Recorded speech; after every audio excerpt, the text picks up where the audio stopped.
to declare that the last item on the agenda there, 15, I am a freeman of the town. Okay, any other declarations? Okay. Sorry. Yes? You're not a freeman whilst you're a sitting councillor. Is that right? Yes. Is that right? I need to check the protocol, but yes, potentially that is correct. Ooh. But he was awarded prior to becoming the councillor, so Doesn't matter when you're sitting as a councillor, you do not.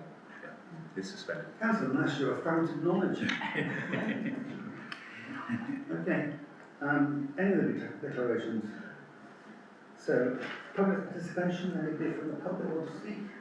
I did have one question, but it's been answered by the deputy town clerk tonight.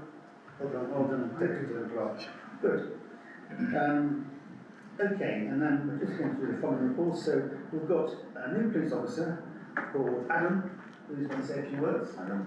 Hi, I'm Adam Gill. I'm the new inspector for, you must be Will. So I'm the new inspector for Wimborne, so East Dorset, North Dorset, and I've also got the rural crime team as well that I'm responsible for. I'm relatively new into post. There's a few things since my arrival. I've been exceptionally busy, so apologies for the lack of contact in relation to that. But when I found out that this meeting was on this evening, it's really important for me to come down and update you to take this opportunity. So I think for me, really, is obviously we know that the shoplifting is an issue. In fact, before I started, I attended a local meeting with MP Vicky Slade and with the BCC with a view to trying to target the issues that you have in town. Now, off the back of that, I immediately set up an operation and sent staff out to deal with the people involved. Shoplifting is a really complex, I say it's complex, it's not complex, it's very simple, shoplifting, in so much as the criminal justice process. However, it doesn't always give you the tools you need to prevent the problem from happening time and time again. So when we arrest somebody for one shoplifting at a local shop, we could take them to custody, interview them, charge them, they will be let back out straight away. And time again, if we bring them in for one, they're never going to be charged and remanded into custody. Remanding them into custody means they remain with us to go to court, and hopefully the courts will then say, you will stay at Her Majesty's pleasure, or His Majesty's pleasure, I'm sorry, for a set period of time. So what we did was we looked at all of the ones that were outstanding for our major players, and we brought them in. And I think we charged up to 11 with, on one person. We kept them in custody, put them in front of the court, and brought them back out. So we're limited at times as to what we can do. Now that's not necessarily the court's fault either, is unfortunately the prisons are under a great deal of strain at the moment, and shoplifting isn't a high harm offence, generally speaking, so therefore it's unlikely to gain much prison time. Following that, then it's down to us to look at other aspects. Now, on the day, we had an application in for a community behaviour order. That wasn't granted at the time, so what we're doing is looking to seek to kind of provide better, stronger evidence to obtain those, to prevent those people from entering our local shops. But also, we are working with the local councils at closure orders. So we're working on a closure order at the moment in relation to the main players involved. And in addition to that, we have issued, now let me just double check. So today, they've generated 5 community protection warnings for a number of those people. Those will be they've been passed to the council today for sign off, and we'll be looking to issue those over the next few days. That will then hopefully provide a bit of guidance for those committing those offences to know that we will not stop in relation to this. The view is if they continue, then it would be looking at evictions, it would be looking at supporting those criminal behaviour orders that we haven't been able to get. This is a real supportive mechanism to those stronger kind of sanctions for those people. In relation to shoplifting as well, is we have put on a number of proactive operations in relation to that. to try to bring it down a little bit. It has had a bit of an effect. I'm not going to say it's a massive success because I'm sure that your members will suggest that it's not, and I completely agree with that.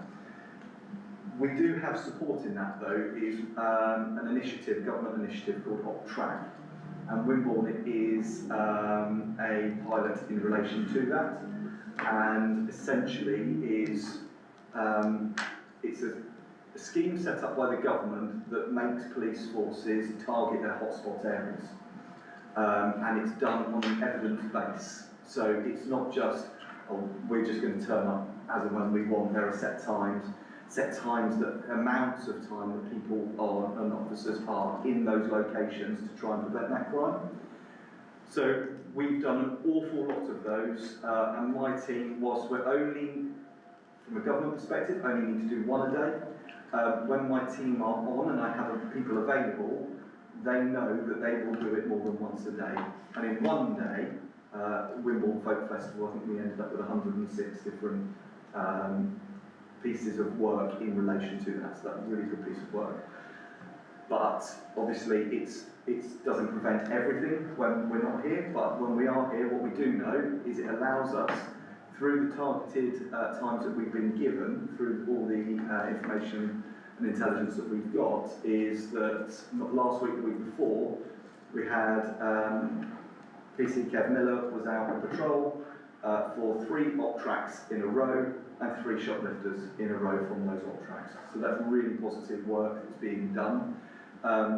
It's just something we have to continue with. Shoplifting is a problem nationally, and people are looking at softer targets at the moment in relation to that. So it is a national problem, and unfortunately we are no different here. I wish we were, but we're certainly working on that. You will also be aware, I'm sure many of you will be aware of the travellers that are in town at the moment.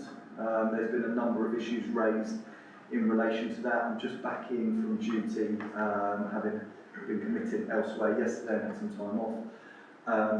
Came back in today to find that obviously travellers are here, they are causing a problem. First thing I did was have a section 32 authorised by myself, and officers are currently, as I was arriving here, attending the site to pass those section 62 notices over to travellers to vacate. They've got until 10 o'clock tomorrow morning to vacate, and then the site that they're given is the Pilkington site in relation to that. So there is work ongoing in relation to that. Obviously, ordinarily, the traveller encampments are led by local councils in Section 77, but that's quite a slow process. And the problems that have been coming to the fore, perhaps in the past 24 hours, more so in the past 24 hours from what we've seen from our incident logs, meant that we really needed to step in and make sure this happened swiftly as well. So officers, touch wood, are down there. I heard them arriving at scene, so hopefully they're down there doing what they need to do, and by 10 o'clock tomorrow morning they would have listened to the notice they've been given, and if they don't, we will then bring resources into them. Okay. There is another piece of work that is ongoing at the moment. We're working with the council, Steve Yeoman, on the Pineapple project for safer places, etc. That is a piece of work that is sort of moving forward with pace. Wimborne has been identified as a place that needs something within the whole county, and that is on its priority list. So it's something we are driving forward, and I know, I understand that you've got a little bit of interest in relation to that. So I'm new to it, so forgive me for if I put my foot in it or whatever, I do apologise. But the positives are here that we are really trying to make a difference. Resourcing for police is quite difficult, especially through the summer periods, but we know that the neighbourhood policing guarantee is in train. That takes time for these things to come in and for us to get the officers that we want. And I certainly would like more officers, that's for certain. But it is coming, and in time, we hope there will be a difference in relation to that. Can I just say briefly about the police station in Wimborne? Are you all based there? Wimborne we're using as a hub. The reason being is because resourcing, you will have seen resourcing in policing over the years on front line come down a bit. That's me being modest with that. It's come down quite a bit. And what we're finding is, certainly from my perspective, the officers that are sort of lone working are exceptionally isolated. That puts them at greater risk in relation to that. And there is a time where we need a great deal of team working in order to achieve the right results. So the team working in Wimborne Town is really important. So because I manage, we've got other people on other parts of the county, over Verwood Way, over Ferndown Way, etc., to bring them together to brief in the mornings for everybody to see each other, to understand what everybody's got, what they're working on, and understand that the risks that they're likely to go to, because a lot of the work that we do on neighbourhood policing is planned. We've got to go and see somebody, we've got to go and do this, we've got to go and do that, we've got to go to hotspot locations. So they know a lot of the risks that they're going to be dealing with through the course of the day. It's an opportunity for the sergeants to be able to manage that risk properly. However, what we do is we make sure that as soon as they are briefed, they go out to their areas and the PCs will be coming and utilising. So the PCs and the PCSOs are utilising these stations still utilising the CCTV that's in there. It's just the start and finish point is that of Ferndown. Thank you. Really, really helpful information. Any questions? Councillor Wheeler. So, thank you. It's been a little bit long overdue having you come, not you, but having the police come and attend this meeting. We've been asking for it for quite some time, so I'm heartened that you come in. Yeah. You'll never put your foot in it with us. Trust me. We just want that contact to be able to talk to you about things and for you to understand. So, you covered the shoplifting. I am concerned about shoplifting because I think it's a gateway to onward crime, worse crime, and we don't appear to be able to tackle it efficiently, which then could lead to public intervention, shopkeepers trying to protect their own shops, councillors getting involved, anybody that surrounding public trying to apprehend themselves. So there's a possibility this could spiral out. It's not an issue for you per se, because I don't think you can resolve it. I think you need more police. So it's something I want to put to the PCC as to what he's going to do about funding more police, because that's the only way that I see having a presence is going to resolve this. The other way could be that the reporting side of things, because I spoke to the bid earlier in the week, late last week, and the reporting is a little bit dire. So the pack that they're given in order to give you the data to be able to target means that they just won't bother because it's just so onerous.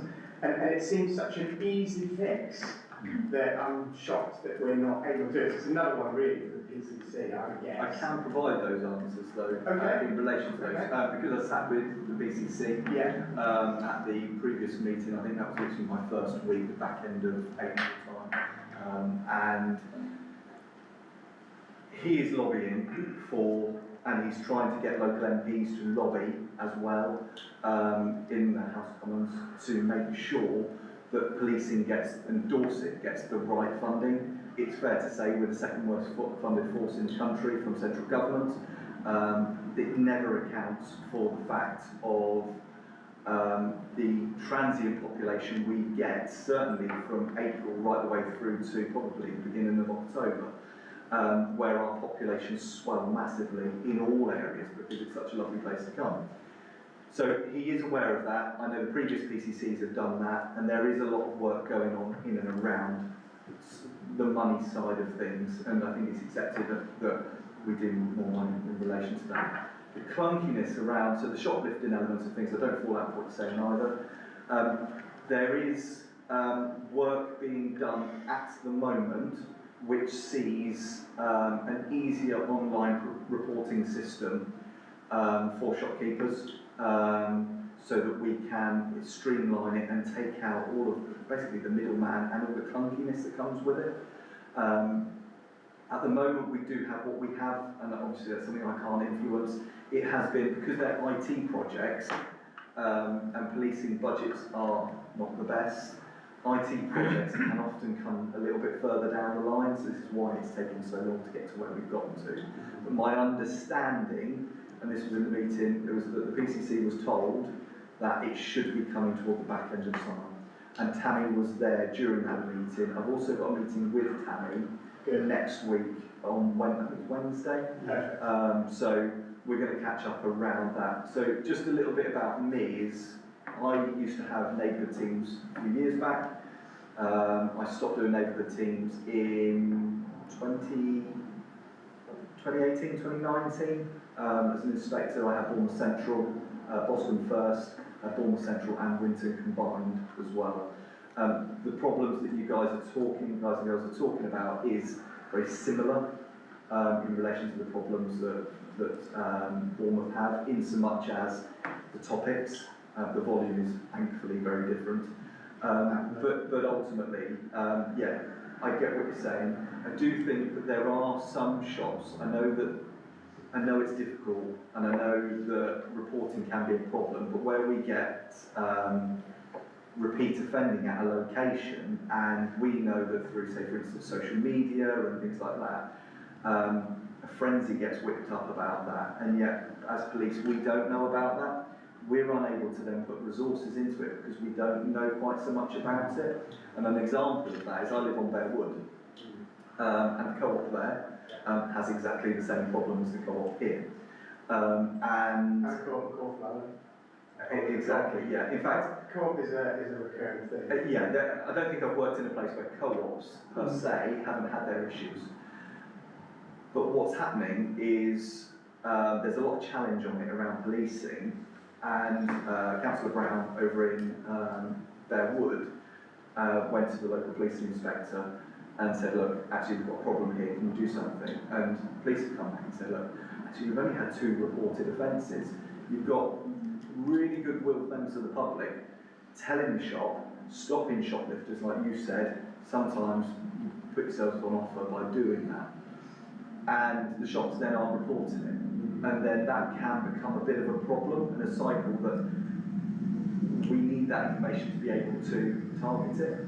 So it's trying. It's an area for you to focus on. So absolutely. So it's certainly an area that we'll focus on. The only thing, and we know about the travellers, and I know the issue, because that's going to cause us an issue potentially in public health and in reparation after they've gone. Yeah, that's a concern that you've addressed. You haven't said anything about drug issues that are around, especially youth drug issues without no. So yeah, there are. I'm aware of. Now, I would suggest at the moment the drug issues within the community are on the lower end. However, what it's important to recognise, it depends on what the lower end is on the basis of what you're used to. It's all relative, isn't it? And the information that we are getting isn't huge at the moment, so some of the bigger problems that I have at the moment in relation to drugs is actually north of the county, where there are train lines coming in, etc. That obviously the drugs come in through there. Within youth, there are quite often pockets of children that will be taking drugs, and unfortunately as time has gone on, they do seem to have become harder with the drugs that they're taking. I think a useful tool for you would be to, for us to liaise with you and maybe, for you to speak to some of the youth leaders that are local, because I don't think it's as low as perhaps people can see. Yeah, and I think that I'd welcome that. I think if the more we can target that, because at the end of the day, it's the children that are taking those drugs now, behaving in the ways that they're behaving, they are our future. And if we don't do something about that to redress that, then we are going to have a problem. Thank you. Thanks very much. So just to say the PCC is coming to our next meeting. Yes, that's right. Can I just ask one quick question? Sorry, I know you've been here a long time. That's all right. In regards to the pilot project, Yes. and it's coming as a priority to Wimborne. Yes. Is there any statistics behind it? Because it targets violence against women and girls. Are there any statistics in relation to Wimborne that that's based on? There is information around that. I haven't got it because it's a council project lead. Okay. So I don't have that. I was just asked to pass it as an update today, just to say that we are looking at it. We recognise as collectively that actually Wimborne is really important and is the next risk that, because it has a bigger population, it is the next risk that we need to address beyond the ones that have been addressed on the other side of the county. Thank you. All right, okay. Thank you. So, well, thanks very much. Do you want to say something? Thank you. Sorry, Councillor Wallace. That's all right, Chairman, don't bother. You sure? Positive. Okay, thanks very much. Thank you. Okay, so, Dorset councillors, Councillor Todd, what's the overall word? Quick update on where things are. The Deputy Clerk, I'm sure, is getting all of the information at the moment about what's been going on in travels, and we just had a very good report as well. We've had some planning issues developing. We've got the Life Farm estate planning applications. We have over 300 objections currently, I believe, somewhere in that region. Time period for objections is now closed, and so that will now obviously go to committee and decide again. We have the same issues with Calderjack Park. We've got the unexpected soakaway device at the front of the park that has suddenly appeared overnight without any form of planning permission. It appears that when the engineers that were asked to do the calculations as to how much soakaway would be built in got their sums wrong, and as a result there are flooding issues on site at the moment. When this was raised with the company, they obviously decided that absence was the right decision, so they've gone out of business. So Barratt are now in the position of having to find another engineering firm that will sign off on the calculations that have already been executed, come up with some new sums to determine what remedial action has to be put in place. And all of this time, our residents are losing ground because their properties are slowly disappearing underwater. This is a Barratt's problem. Planning enforcement are on top of it, and I think they're regretting coming to Wimborne in the first place. I've got a note through today from Highways. The zebra crossing on Burts Hill has been approved, and I believe you'll be hearing more about that in short order if you haven't already, which is good news. Safe Places scheme, we're obviously going to hear about later on. I won't go into further detail, but I will just say one thing. And this is, none of us here are against in any way the work being done by the Pineapple Project. This is very much a case of the fact that we are on the edge of the metro bus system that goes into Poole and into BCP generally. And it's about equipping our children and those of vulnerable adults, people with special needs, who are heading into BCP, to make sure that they have the same information and are prepared when they get into those areas, like Poole Bus Station, for example. Poole Bus Station operates the Safe Places scheme. They don't operate the Pineapple Project. So it's about equipping our children and those who have need with what they need to look after themselves when they get into those places, as much as it is about Wimborne itself. I have updated the surgeries that I'm now holding. So in addition to holding surgeries up in Coal Hill Community Library, which are a little cramped, I'm also now holding them down at Wimborne Town Football Club in their bar, because I was very much feeling that our residents who live on Calderjack Park, Sacramento and so on, weren't getting the service that they needed. So I'm now going to be holding surgery there every month. I communicate with all of those residents via their Facebook groups and WhatsApp groups and so on, so they're very keen to express themselves about what is and isn't working for them. Yeah, so just building a new sort of communication. And council tips. You may have seen some conversation about tips usage. I sometimes despair of my colleagues. if they had come to you today, when they were communicating about the need to reintroduce a booking system, and they had said to you that BCP residents are using our tips and it's costing us £120,000 a year, you would have been irritated. We came in with a vision of checking to see what bad habits were already in place and improving the efficiency with which we were executing things.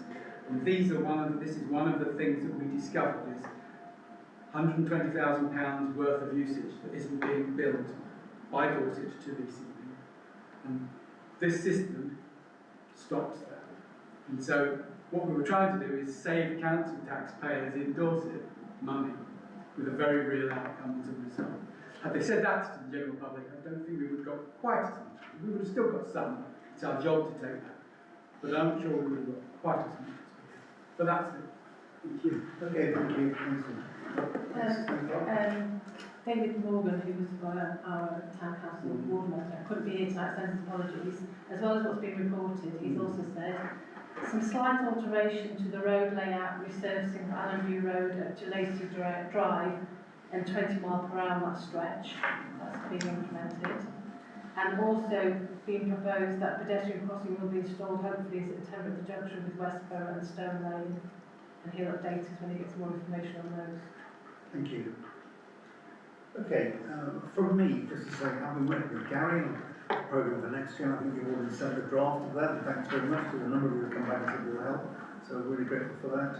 We're also involved in the town culture work, so this Friday, the steering group have got a 2-hour workshop with Emma, project manager, and another workshop on Monday evening between 7 and 9, so we're sort of moving that forward.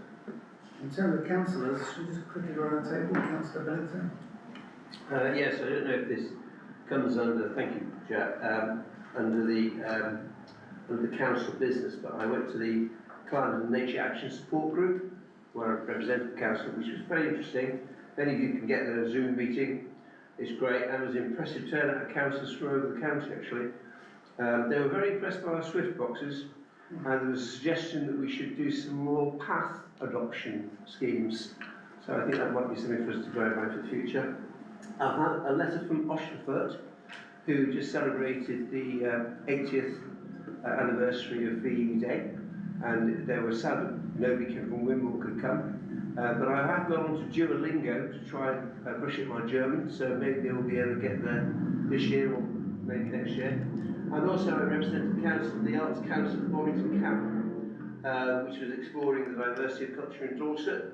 That was fascinating, and Swanage, who came second in the top bid, were incredibly positive about their results. Obviously they wished they'd won it, but they were going to implement all the work that they did in putting forward the bid into having their own town of culture for next year, which I was really impressed with the number of people from Swanage, and especially the Merlin Theatre.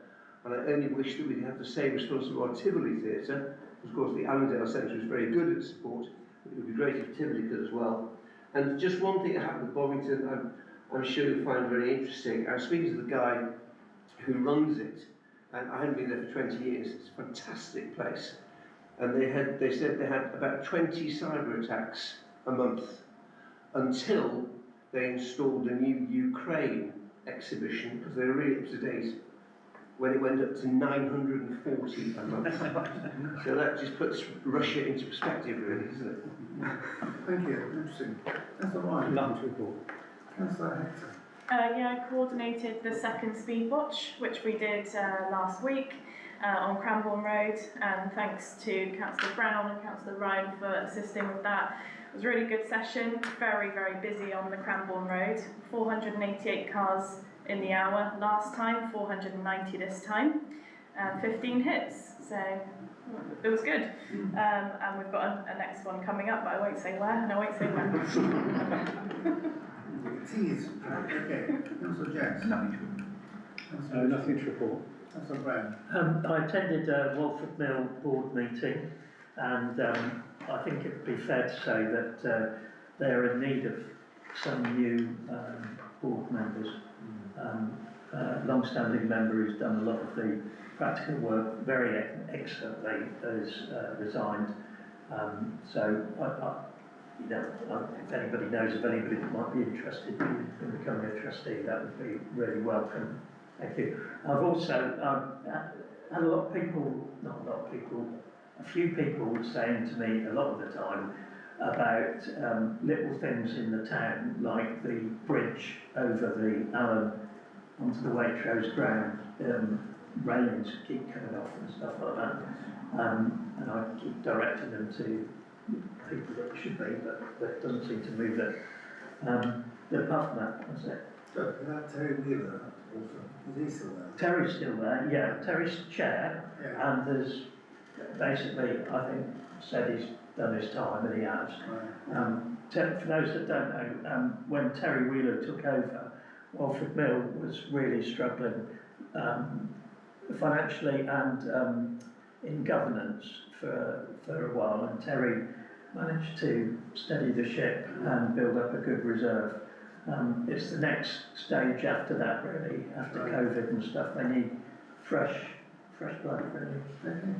Well, Wheeler, Terry Wheeler, what about council? Good segue. So, just come off the back of another successful folk festival. So there was between 80,000 and 85,000 people that went through the town. Saturday, it's fair to say, was wet. Very, very, very wet. The bit that I liked there was the crowds didn't deplete. There was people dancing in some of the pubs with umbrellas. Just, you know, all we could see was umbrellas bouncing up and down. The folk dancers came out more this year. I think almost double the amount we had last year. They were just all over town whenever they could find a place to dance. They danced despite the rain. They paraded. I had to go home and completely change after the parade because the band was in the parade, so I had to completely change because I was absolutely soaked through. But Sunday was bright and sunny, and I think everybody had a good time. We had East Street closed. The feedback that we've had initially is that the businesses were very pleased with it. They were very grateful that we'd done it. I have to say, it was quite a brutal learning curve to close East Street, and we've got a lot of learnings that will go into a wash-up.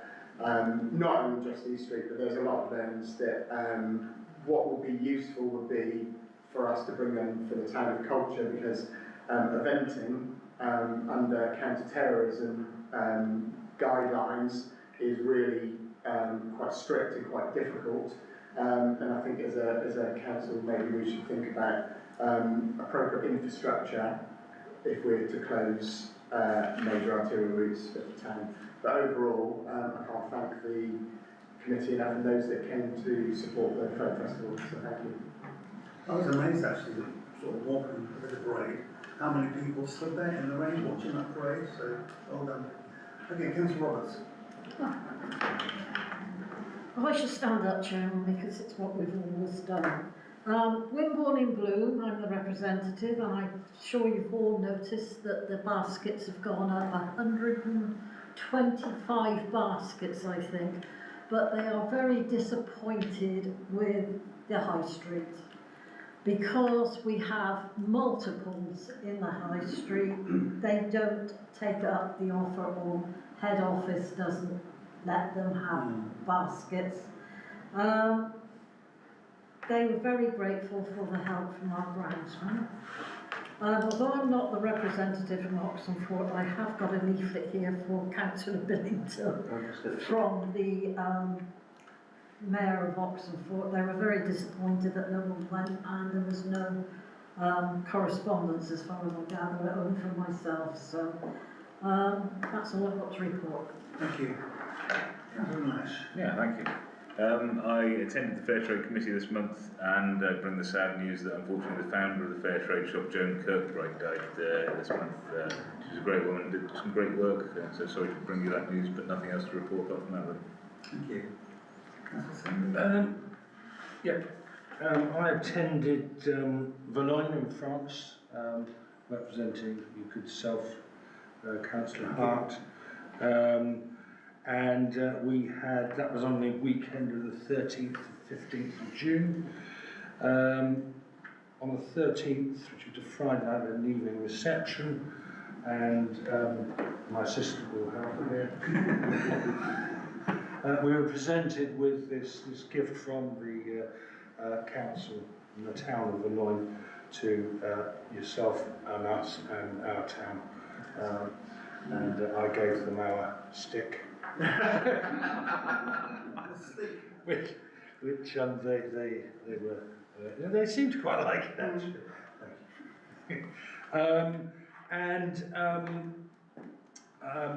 I spoke with the town mayor, Jacques Coquelin, I think that's how you pronounce it, and they're very interested to know what we're going to be doing on the town of culture, because if possible, they would like to be able to contribute, but obviously until the agenda's more fixed, we can't see really where that participation could take place.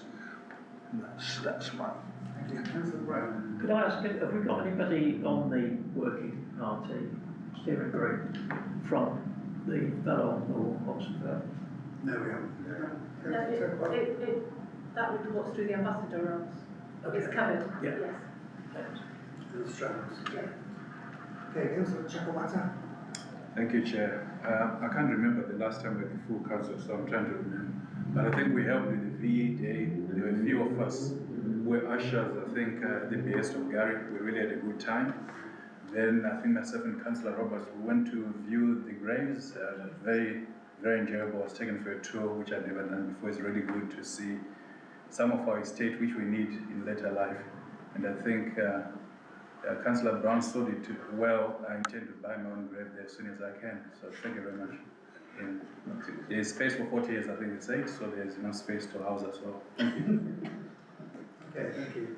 And then your entry, what 2 meetings town hall? Yeah, I attended 2 meetings. The first meeting was in relation to the community sports facility on the new development and the potential move of the rugby club to that area. I've attended probably 2 or 3 meetings in the past 3 years regarding this project, and other representatives there included representatives from the rugby club themselves, myself and Councillor Morgan, and previously Councillor Chedji, a previous ward member, and you invited to the next one, so apologies for that, not to the last one.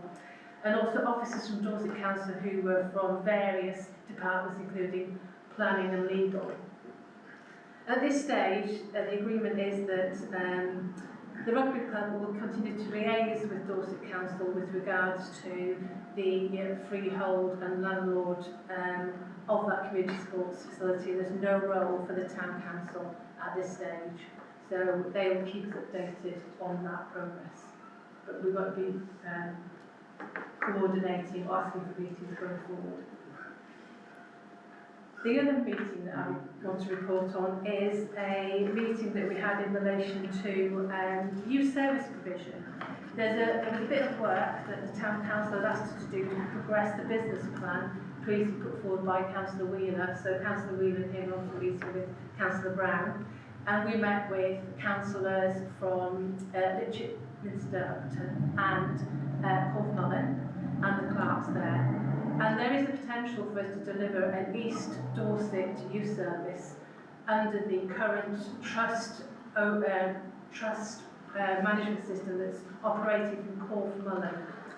So we're going to look into that, and we will at some point bring a report to full council to consider that. Is there anything you'd like to add to that?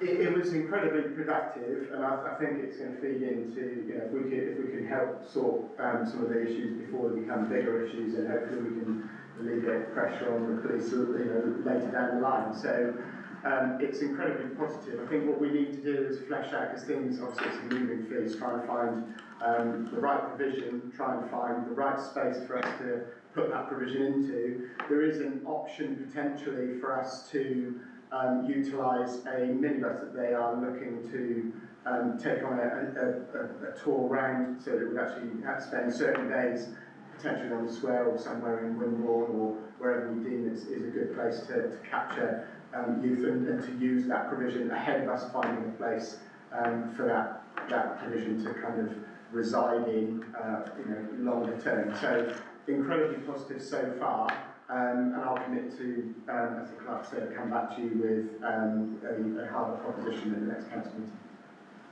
Thank you. Could I just add that one of the most telling things on that discussion we had with the youth worker was the way the drugs system or scene has evolved beyond what I understood it to be, and so it sounded to me like it was quite entrenched in terms of distribution down to the bottom of the pile, and I was quite shocked by what you were saying. I agree. Which is why we asked the question. That's why I think you linking up, you're getting insight as to what's kind of scared us a little bit, I think. Yeah, I think there's a lot of information and a lot of, let me say, is that kind of infrastructure that's built in with drug dealing these days, and how organised this is incredible. Yes. And the way it is being conducted, you don't find adults particularly dealing drugs anymore. It's children, and that's the scary thing. So, yeah, I'm all ears, and yeah, I'd like to move forward with something. Thank you. And sorry, and the plan is to invite that youth work leader who's coordinating the project to our meeting, so you can meet him. Any other comments? Okay, we're going to jump on the agenda to item 12, the Safer Places Scheme, because Councillor Todd may want to contribute towards this, and that meeting will then go. So, item 12, Safer Places Scheme. So we're looking at considering a places scheme pilot in Wimborne. Lauren, do you want to just, Councillor Hector, do you want to just say a few words? Yep. So I think it was mentioned last year when the Brownies first came to see Councillor Mayor Jeff, and from there it's sort of gone a bit quiet, but we've been busy working away trying to find how we can get this going. The Safe Places scheme is national. There are so many different counties that have one, and I think we're a little bit behind the trend. We've got a really big burst of population coming into Wimborne, and we don't have the resources as such to support everyone. This is a no-brainer. We can use the current infrastructure we've got with people that have current safeguarding policies in place, businesses that meet all the standards that we're looking for, like DBS checks. We'll have the training put in place. But ultimately, for example, a shop could then be a safe haven for somebody. It's all-inclusive, adults, children, anyone who needs a bit of respite, something that might have happened, will be able to go and take a seat, wait for their parents, wait for the police, depending on the severity. There'll be a sticker in the window, which is a recognised national sticker. This logo will basically let everyone know that they can go there. So yeah, the business plan that we've put together with Councillor Todd is now ready to get going. We wanted it to be sort of in place before the summer holidays. I think we're looking at October, November now, but it's going to be fantastic to help everyone and just be a really good community for everybody, to show that we care, and I think it's the right thing to do. Just want to say well done for completing that work. Thank you. I think what really attracted, they came to see me as well, obviously, when I was campaigning at the last election, talking to me about how it was part of their navigated badge, because they were feeling that the children today didn't have the same ability to utilise public spaces, utilise transport. Something's changed over the last 20 to 30 years. Our children aren't as robust as they were maybe when I was growing up. And it was about that lack of community giving them the support and the confidence to go out and discover the world. And they came to see me about it, and I think what really attracted me to supporting the scheme and doing some of the heavy lifting on it is that this is a grassroots solution to a problem that the community has identified for itself. It is an organic, local solution, and it is a solution that is already existing, so you do not have to invent anything new. It already works everywhere. You've got, I think, I can't remember, something like 50 or more places around the country, Salisbury, BCP, Isle of Wight, all of these already run this scheme successfully. And it's the fact that within East Dorset, as I have already mentioned, because it is the destination that our children, my children, already go to when they want to go to the cinema, when they want to go and do some shopping in the Dolphin Centre, when they want to go into Bournemouth, catch the train to go and visit a friend. These are the destinations that they're going to. And it is by using this system, by using the branding that already exists nationwide, it means that they are prepared and can identify places to go. The best thing of all, my daughter is autistic. She's 17 years old, and only recently begun using buses on her own. We had to teach her how to do it, how to be robust enough to go on, and she's making that difference. This system accepts that. It was built on the core of the idea was helping people with special needs to get out into the community and be self-sufficient. It uses, it's a bit clunky, but it uses a technology that, frankly, we aspire to all the time. It has apps that are designed to show people where their nearest safe space is. It recognises the fact that some, not all, special needs children read. Some use symbology.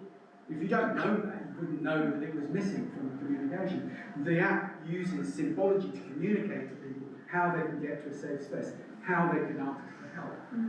And even more than that, it does an oral communication, so that if you don't read, you can still find your way to a safe space because it will give you directions as you're going along. And it's that level of complexity, and it's that level of solution that I think it provides a great opportunity for us to provide a homegrown, organic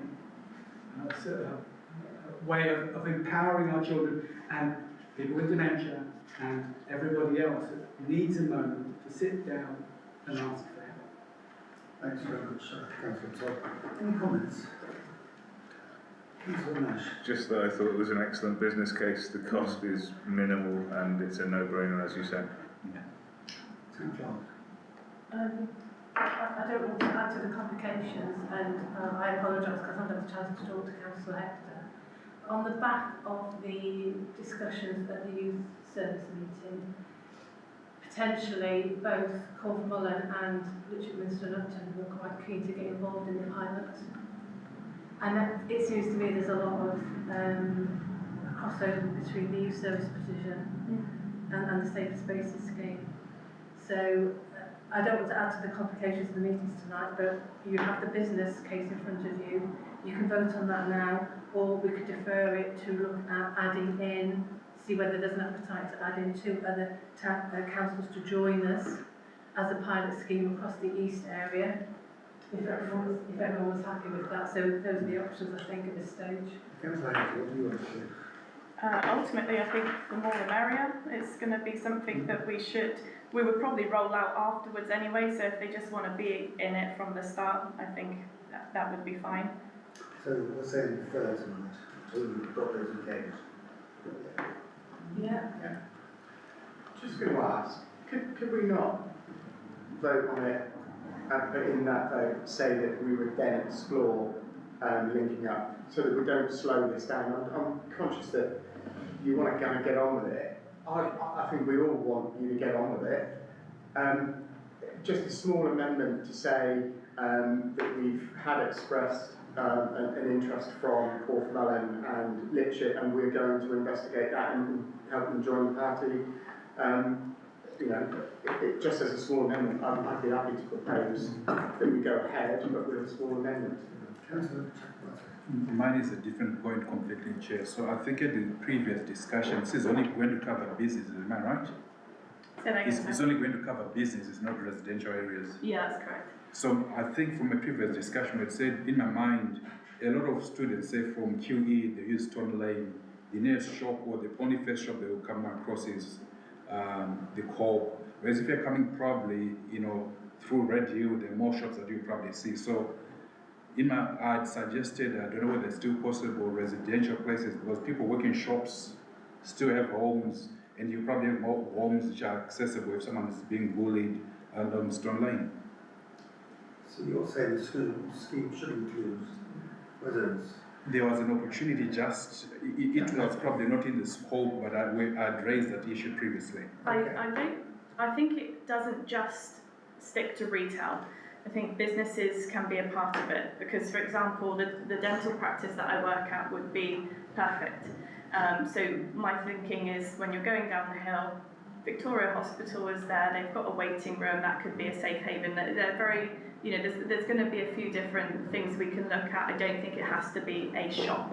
That's good to me. Yeah. Thank you. Okay, thank you. So we have a proposal. So I'm happy to propose that we go ahead, that we adopt this tonight, and we look at including Cornwall and Litchett going forward. And second, Councillor Brown, again. All those in favour? Anybody against or abstaining? No. Thank you.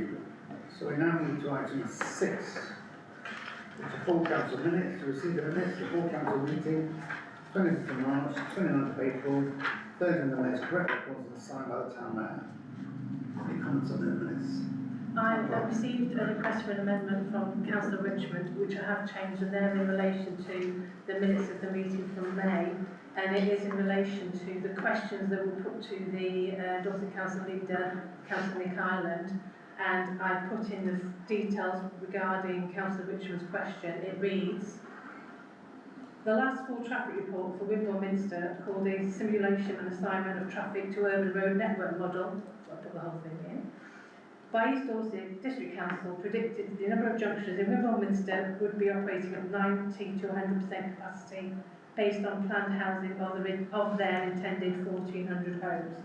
We are constrained by the town's historic road layout and bridges and disadvantaged by the proximity of a border with BCP. Dorset Council figures taken from the 2022 local plan strategy consultation quoted 1,700 homes planned approved. Additional to that, BCP recently added 650 homes just a kilometre over our border. How can the town accept any new buildings? And then the response has gone in. So I put the whole thing in. Everyone's happy with that? You can tell.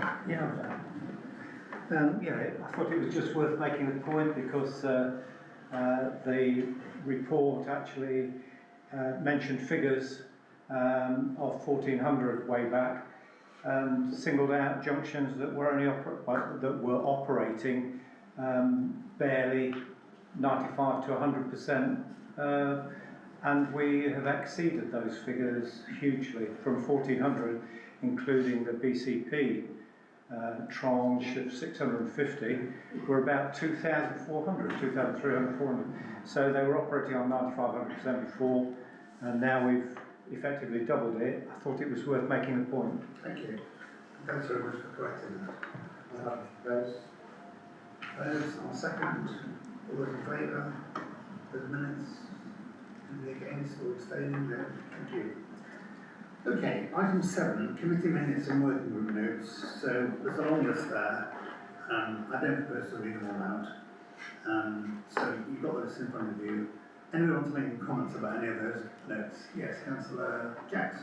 Yes, can I just say a few words about the Sports and Leisure Forum? We had our second meeting in June. I think we're still finding our way. We've engaged about 19 organisations so far, and I think it's a credit to the area, the amount of diversity there is about what's going on and some of the good practice. So that's a tick. But I suppose we're trying to find our way about how we work. And I say it was set up by the Town Council. But the meeting on the 6th of June at note 6, QE is obviously an ongoing concern, and that was raised there and discussed. And the feeling of the meeting, or the action from the meeting, was for myself and Stuart Patterson, who is the QELC Action Group man, to actually write to local politicians and Initio and the school, because we feel that although it's a discussion that's been had before, it is such an important issue for sport and leisure in this area. having spoken to the town clerk about this, I really need the approval of the council to actually write this letter, make that contact, have those discussions. I know this is a long saga, but there is a facility up there that it should be open to the public ideally. And I think if we can somehow get into some constructive dialogue, we may find solutions, and we have to keep trying. Do we need to vote on this? Propose it, please. Propose it. You going to propose it? I'll propose it, yes. Okay, and second that. Councillor Nash, all those in favour? Anybody against or abstention? No. Thank you, Councillor Jacks. And Councillor Brown. Yeah, there was just a couple of things on this long list of appendices that I wasn't quite sure about. Appendix 5 and 6, I was present at those meetings, and my declaration of interest isn't recorded. I don't know whether that was necessary or not. That should have been fed back to the committee when the minutes were approved, so we can take that away. Okay, thanks. Appendix 16, my apologies, weren't recorded. And the appendix 17, the sport and leisure groups. I just wondered, from the militia point of view, should we be included in those? Would that work? I think we should have a discussion about that. Yeah, thank you. Okay. Thank you. Any other comments about those reports, those notes? Just for information, we're deferring Appendix 7 and deferring Appendix 14 to our next meeting, because they have not meeting road last week, so Yeah. a bit tight. Thank you. Okay. Councillor Nash. I'm fastidious about typos, and I try not to be in the council chamber, but Coal Hill is one word, not two, and please, they are a neighbouring parish council. Correct that in the item 4, number 8 of. I think Councillor Todd's very impressed with you. I promise not to make a form. Okay, we're ready to move on to item 8. So these are recommendations from standing committee steering groups. So you know we're engaged in town of culture. We now have a contract recommended by the town of culture steering group, appendix 18. Town clerk, want to say anything? I just need a proposer and seconder vote. I'll propose it. Seconded, Councillor Jacks, all those in favour? Anybody against? I will abstain. Abstain? Yeah, anybody else abstaining? 2 abstentions. 2 abstentions. Thank you. Okay, and the second one is to enter into a service level agreement with Citizens Advice, East Dorset and Purbeck Limited, as recommended by the Finance and Governance Committee. So this has been through the Finance Committee. I don't know whether Councillor Sandy wants to say a word about this. No, I'm. No, okay. About Citizens Advice, you're a rep on this thing. Yes. So, yeah. Okay, you want to propose this, Councillor Sandy? Right. Yeah. And seconded, anybody? Councillor Brown, all those in favour? Anybody against? Any abstentions? Good. Item 9, annual governance statement to return 1 year of account 2024, 31st of March 2025. To note the end of your accounts, which is appendix 20.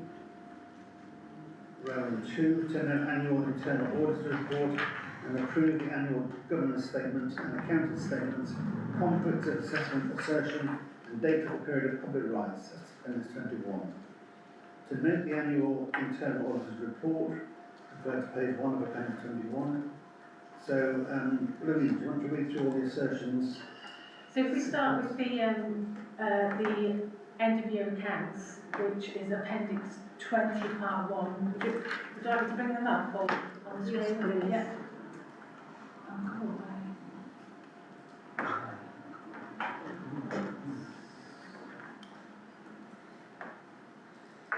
So this is the detailed, we call it a detailed income and expenditure report that comes from our account software, and that's for the whole year under all our budget lines. And this was reviewed by the previously by the Finance and Governance Committee, and you know the bottom line is our is the bottom lines for income and expenditure. And then the second part to this document is the balance sheet for the year. The balance sheet for the year, which I will be asking for a proposer and seconder that myself and the chairman of the council signs off at. We sign at tonight's meeting, and again, that is a reflection of the it ties in with the income and expenditure report. Yes. So you want to propose it now? Yes, please. Councillor Nash? Can I just very quickly, and preferably get it down on record that the finance manager and the town clerk have done an outstanding job here. 0 recommendations from our auditors this year, and it really is excellent work. And I'm very happy to propose it, yes. Proposed. And the seconder, Councillor Brown, all those in favour? Anybody against or abstaining? No. Good. Okay. So, shall I go to the next bit? Yes, yes. I'll take that out to start that. Okay, so the next section is our annual return form. So, the first section is the internal auditor's report, which he goes through and takes as he sees fit. There's no issues with it. We sign that off. So if everyone's happy, we'll note that. The second bit is where we at this meeting are obliged to go through each of the assertions, which are the points 1 through to 9. And I'll read them out, and I'm going to propose whether it's a yes or no answer to each of the points. So number 1, that we have put in place arrangements for effective financial management during the year and for the preparation of the accounting statements. That's a yes. We've got financial regulations and internal audits to stick through all our systems. The second one, we retained an adequate system of internal control, including measures designed to prevent and detect fraud and corruption and review its effectiveness. Again, that's a yes, as we have all our policies and procedures and our financial regulations to support that. We took all reasonable steps to assure ourselves that there are no matters of actual or potential non-compliance with laws, regulations and proper practices that could have a significant financial effect on the ability of this authority to conduct its business or manage its finances. So again, we follow the financial regulations which detail our contracts and tender processes, purchase order systems, etc. So that's a yes. We provide proper opportunity during the year for the exercise of electors' rights in accordance with the requirements of the accounts and audit regulations. And that's a yes, because we will be agreeing that form in a few minutes. We carried out assessment of the risks facing this authority and took appropriate steps to manage those risks, including reduction of internal controls and or external assurance when required. So we have our risk management strategy, we have our risk management plan, and we reviewed our risk in terms of insurance and internal controls. So that's a yes. We maintained throughout the year an adequate, effective system, and I've done that one. We took appropriate action in all matters raised in reports from internal and external audit, and we've dealt with all those comments from the previous reports, so that's a yes. We considered whether any litigation liabilities or commitments, events or transactions occurring either during or after the year end have a financial impact on this authority, and where appropriate have included them in the accounting statements. We don't have any, so we have dealt with that, so that's a yes. And we do not have a trust fund. So if everyone's happy, I'll tick the sections appropriately, and I'm looking for a proposer and seconder that myself and the chair sign that for. Okay, so Councillor Weir is proposing, Councillor Chapel is seconding. Those in favour? Anybody against or abstaining? No, thank you. We're noting that the figures on the next page match up to, well, Jenny's done the work on this, that they will match up to our income and expenditure report and our balance sheets. There's a lot of work that goes in the background to this, including a detailed list of variance explanations, which we will submit as part of this process. I would like a proposal seconder to confirm there are no conflicts of interest with our external auditor. So I'll propose that. Councillor Nash is seconding. All in favour? Thank you, everyone. And again, I'd like to propose a seconder for noting the announcement of the public rights to look at the accounts for that year, which starts on the 26th of June, and we announced it tonight on Thursday, and they go out to commence on the 22nd of June through to the 2nd of August. Councillor Nash. Cash proposed, yeah. You propose it? Absolutely. Councillor Billington, you second it? Yep. All those in favour? Anybody against? No. Thank you. Okay. Thank you very much. Item 10 is, we had a workshop quite recently, all together with the staff, and the feedback's in Appendix 22, where basically you have different colour post-its. So you've got all the ideas generated in the workshop event. The way they're coloured, the pink comments are to do with the town culture, the green comments to do with the strategic plan, and also Simon referred to the car park, which is yellow. So if no one has a strong objection to any of the individual post-it notes, being recommended to say all the pink post-it notes are referred to the Town of Culture Steering Group for their consideration. All the green post-it notes are reviewed by the Town Clerk and added to our strategic tracker, brought back to a future meeting to agree actions. And all the yellow post-it notes are referred to the Finance and Governance Committee and those relevant to the Community Events and Liaison Committee for consideration. So we need to note now if anyone's got any objections to any individual post-it note. No? People think that's a sensible way forward so we don't lose the impetus. Yeah. Any other comments? Poser? Councillor Hector? Seconder? I'm happy with second that. I thought it was a great session. I'd like to do another one. All those in favour? Anybody against?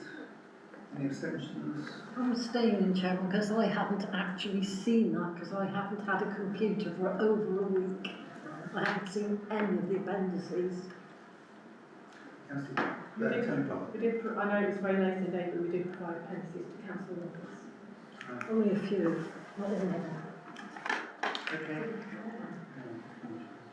Oh, so we gave her the ones that she requested, but anyway, we'll make sure that she has all the appendices. Can we just record our thanks to Rebecca? I will, yeah, because she did come up with this. Yes, very good. Okay. Item 11 is the Winbourne Cemetery to know the activity report from 1st of April to 31st of May 2025. Just for noting. Any comments? No. Second basically we've dealt with correspondence consultations to review and agree response to DAPKI's draft statement of reasonable expectation. So, Appendix 25. So we need to make a formal response to the suggested document. Do we agree with it in its current format, or do we want to make any amendments to it? The Town Clerk is not keen to set up yet another working group, as we already have 5 on the go. If the general feels that we want to work on the document, then whoever wants to liaise with Louise Direct can do that. We have a deadline to agree our response, so what the Town Clerk's recommending. Sorry? Councillor Nash, sorry. No, to carry on, sorry. So what the Town Clerk proposing is that if anyone's got individual comments, they go directly to her, but she sort of manages that process. Need to vote on this? I think so, because this is a really important piece of work, and I don't want to put people off. If you still want to do a working group, we'll have a working group. But it's a piece of work that is really important in relation to our relationship with Dorset Council. We have to make sure that as a town council, we're happy with this document, because I think the thought process is that by November, it'll have gone through all town and parish councils that are members of DAPTC, and everyone will be on board with the final document that goes to Dorset Council. Okay, any comments? Councillor Nash. I'm quite interested in that. I will come and have a chat with you afterwards, but just for the council, my feeling around this is that this is an excellent opportunity to take on more service level stuff and actually get more involved as a local town council. I think it's an excellent opportunity for self-devolution almost, maybe a strong word. And if everyone's happy with that as a concept, then I think that's what we should build this around. The words I'd written down were, we welcome the opportunity to take an enhanced role in service delivery, community leadership and engagement. And I want to really push youth services in that as well. So do you want to propose or accept this? I would like to propose, well, we accept, yes. Yeah, we get this forward. Yes, and put it yes, on of there. course. Anybody want to second that? Yeah, I'll do. Councillor Brown, all those in favour? Anybody against? Everyone in favour? Okay, good. Next, to note and consider attending the Dorset Local Plan Information and Engagement event on Monday the 4th of July. There are 2 sessions and it's restricted to 2 representatives. That is the day that a lot of us are going to the Houses of Parliament, as you know. However, Councillors Jaggs, Nash and Brown are not going to London, so you may want to attend that event with the Town Clerk. I'll be going, yeah. I'm afraid I will Councillor work. Nash, you got Yes. Yeah. Anybody else want to volunteer to go? Sorry, what was the date? 14th of July. I can't commit yet. You can't go yet. Councillor Jaggs, do you want to go? I'm just checking. You can come back to me after the meeting. Yeah, fine. Okay, number 3, bus stop request, appendix 26. 2 requests, one in relation to the cemetery, one for Party Drive near the football club. Regarding the cemetery request, there are a few issues. We don't know who owns the land in question and may impact access once the current burial area becomes busier. Regarding the Parmenter Drive request, we've chatted about financially supporting this idea before in terms of linking up transport links between the new housing developments and the town centre. A bus company would need to commit to taking this route on, and the town clerk has previously chatted this through with Dorset Community Transport. We've not budgeted for any additional bus transport subject for the current financial year. If these 2 requests were to be financially supported by the Town Council, the money would have to come from our general reserves. Or we could wait until we start the budget process for 26-27 and start the service from April 2026. So it's being suggested by the Town Clerk, is there a councillor willing to represent us on the Dorset bus using the stakeholders group and attend the virtual meeting on Wednesday the 7th of July at 11 AM to discuss these 2 requests and report back to full council. Councillor Morgan has attended these meetings in the past. Does anybody else want to volunteer? Councillor Chipwater? Yeah. Chair, I will, and I have an interest in the bus stop request. I've had a few emails from residents, mainly from the Broads, who have asked for a bus stop there. So my thinking would be, we would agree in principle that it's a good idea. We put it through a vote. If it's accepted, then it goes on for the next year budgeting, or it's voted down, then it doesn't go through. That would be my suggestion. Okay, so you're interested? Yes, I am, yeah. Okay, Senator. I am worried about us agreeing to something when we don't own the land. And I've shown the map, so the bus stop request, is that the right area that we're talking about? Yeah. Yeah. So that gravel, that section there, our boundary for the cemetery, if we have, I think Rebecca's done some, it is inside. There's a really faint grey line on this image here which I'm tracking, and that is our boundary line. Councillor Richard. Thanks, yeah. I know that ownership of the area of gravel and not been established. Clearly our boundary ends at the gravel. I would suggest that it's pretty straightforward. Dorset Council have been maintaining that land for many years. They should claim it by adverse possession, and I would suggest that it might even be considered a highway, since you can get cars through there. So they may have already adopted it, or quite why they haven't adopted it, I can't understand. So I would think it's really straightforward to resolve that. Thank you. Anybody else? Just to come back, just for information, Dorset Council have come to us asking for our permission to put it on that location. So the assumption, Dorset Council come to us Yeah, to ask for our permission to put it Yeah. on that piece of land. So I think they assume we own it. yeah.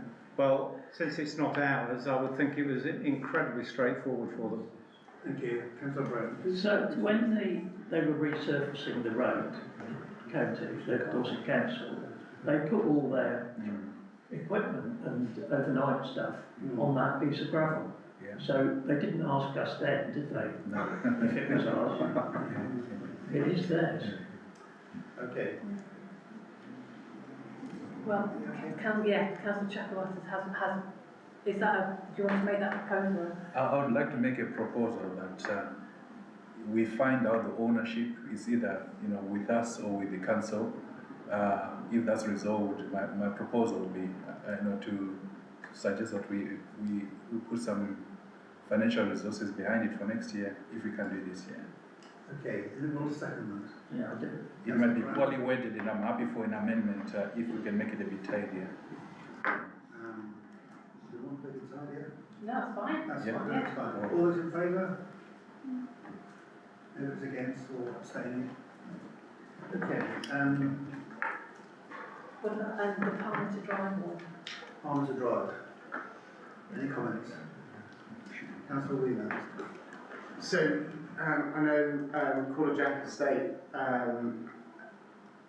needs to have access to Wimborne for shopping, and there's a number of people I would think that maybe on there don't have the option of a vehicle.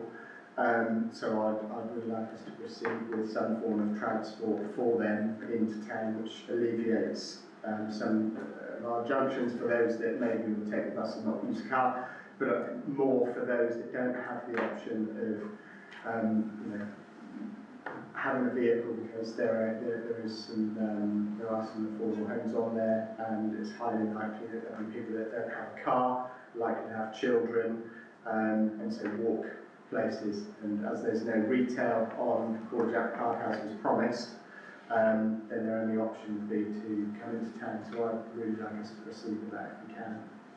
Okay. Can I ask, do we know where children from the new estate are going to school? And would they need buses up to QE? So, as far as I'm aware, there's a new first school actually on the estate, so then you need to look at where the secondary school might be, so it could be Allenbourne, that would be here, it could even be, I guess, Coalhill from the catchment area. Or St John's is very close. But the overall, if you think that there's children from Verwood coming to QE, you never thought that King's Jack Park would terminate at QE. So again, you secure children being able, in adverse weather conditions, to be able to get to school on a timely basis. Councillor Roberts. Are we going to have a stop on both sides coming and going? Because we get them to school, but can you get them back, and then they've got to cross a road? So I think we ought to look into that. Yeah, thank you. Councillor So Councillor Willie has made a proposal. I'll propose. Can I ask you to tighten it up a little bit in terms of, do you want to do it now? Do you want me to start negotiating with community transport and it comes out of our general reserves now, or do you want to financially plan it for the 1st of April next year? I would like us to look at it as soon as humanly possible. I'd like us to do it out of reserves if it's at all possible. That's a proposal. Anyone want to second that? Councillor Brown. Okay, all those in favour? Anything against or abstaining there? Thank you. Okay, so we've got that key reports, appendix 27, for noting. How do you say it? DAPTC. Oh, DAPTC. Reports for noting. Any comments on those? Just for a bit of background information, I will try and make sure that the DAPTC reports come into us quite regularly. I haven't been doing that previously, but I think it's really useful. So, yeah, it'll just be a standard item when I remember to do them. Okay. And item 14 is a list of the future meetings. Any comments about those? Councillor Jaggs. Just to say the sports and leisure forum is on the 14th of July, not the 7th. Okay, we'll change that then, thank you. Okay, any other comments? Okay, item 15. So, just to say that Councillor Bartlett has written in officially requesting that we defer this item until he might be able to, because of Dorset Council meeting tonight. So he wants us to defer this till he can attend the meeting. How do people feel about that? Councillor Nash? I was in two minds as to whether to ask for a referral myself. Are we in exempt business now, sorry? No, so what I'm going to ask you to all to consider is, first of all, if there is a majority decision to defer it, we will defer it and that will be the end of the meeting. If there is a decision not to defer it, we need to go into exempt business. So we're trying to make a decision. Yes, I'll try and word this incredibly carefully then. I don't think, based on the evidence that we've been given, there is enough information to make a decision on this, and I would like to see more information. So if I can request that as part of that deferral, that would be very useful. Okay, John? Would you be, once we've closed the meeting, would you be happy to provide what information you are requiring? Absolutely, yes. Thank you. Well, yes, I could point you towards where my issues are with it, yeah. Any other comments? Councillor? Yeah, I agree 100% with Councillor Nash, that on the evidence that I've read on that, I could argue, I could give you any number of reasons why that situation might have occurred. So I don't think the evidence is, I don't think the evidence is sufficient. No, we're not going to talk about the report. We're going to talk about whether we want to defer it based on Councillor Bartlett's. I don't think the evidence is sufficient, that's all I've said. Okay. What would be the advantage of deferring other than Councillor Bartlett to be here? Potentially he wants to be here. Sorry, potentially to have better information to make a decision upon. Councillor Roberts. I have Councillor Bartlett's letter here, and it does state quite a few of the facts and the reasons why he is concerned. No, I'm just saying that he is concerned for the town council on this matter. Yeah, more of that. Okay, so we need to make a decision. We're going to discuss it now, or we're going to defer it? Councillor Nash. So can I propose that we defer? Yes, and I'll second it. Okay. Okay, just take a minute to think. Councillor Richmond. Seconded it. Oh, right, okay. So proposed by Councillor Nash, seconded by Councillor Richmond. Okay, so think about that. Do you want to defer it or discuss it today? So all those who want to defer, raise their hands.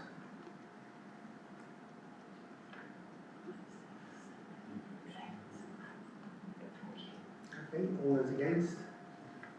One. All those abstaining? One. Two. Defer, thank you very much. Okay. And that's the closed meeting. Yes, thank you. That's